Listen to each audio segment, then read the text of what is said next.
Έλα ρε Καουζού. Τα κλειδιά που τα έχει? Τα κλειδιά τα έχω μαζί.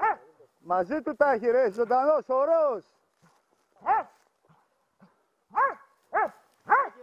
Χάναμε λίγο ακόμα, Άντε ρε. Το βλέπω και εγώ και ο Γιάννης το βλέπω πιο πάνω τρέξει. Ήρθε εδώ και το φέρνει.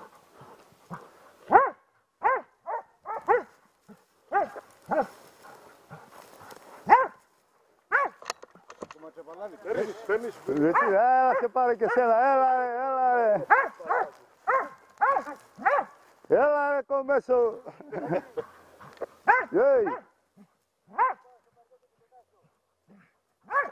Έλα εδώ ρε μαλάκα, ποιος θα τα τραβήξει αυτά εδώ πέρα, ποιος θα κάνει ζες του Μαριέτη να πας.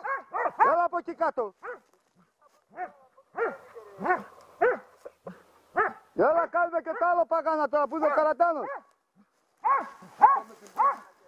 Αυτά λάβω ρε Φαγέλα, μην με φύγει. Να μπολάει πίσω εδώ.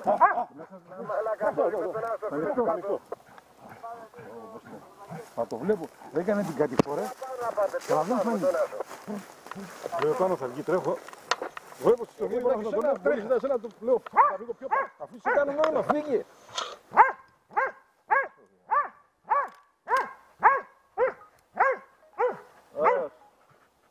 Το γραμμένο πήγαινε στο βρήκε, είδες.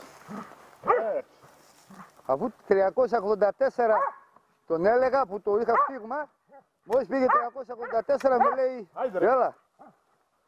Πάει και το άλλο καπρί, ωραίο.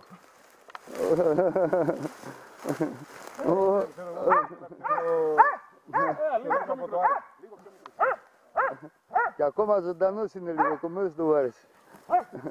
Κουνιέται λίγο όμως. Να πάμε.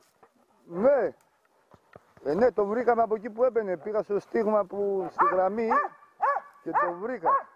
Με που το λύσαμε. Εκεί ήταν, ναι. Ναι, και πήγα γυρίσει στα ίδια πατήματα. Και ήταν τα άλλα τα σκυλιά, δεν τα λύσαμε. Όλα γαργούρι, πήγε λίγο παραπάνω, ο κομμέσης ήταν παραπάνω. Τον γάζες. Το αυτή το έβλεπα, ρε, δεν λέω μέσα στα εδώ.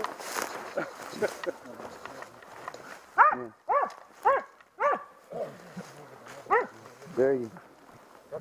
Φύγε. Σάκη, πάρ' τον άλλο. Έγινε.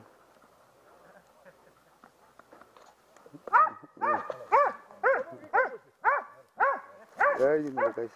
Έγινε. Έγινε, αν τα λέμε. Άλλο. Πάνω εκεί ερχότανε ρε. Γάβησαν τα σκυλιά και έκανε. Γάβησαν τα σκυλιά και εδώ. Ναι. Μου φτουρεί. Άλλο στα κούτια. Λέγε, Αλέκο. Ελάτε να πάρετε το άλλο να πάνε να νηστείτε. Έλα, εσύ θα ανοίγει το πίσω. Ναι ρε. Δεν σε κάνει σκύλο. Έχεις σκυλιά.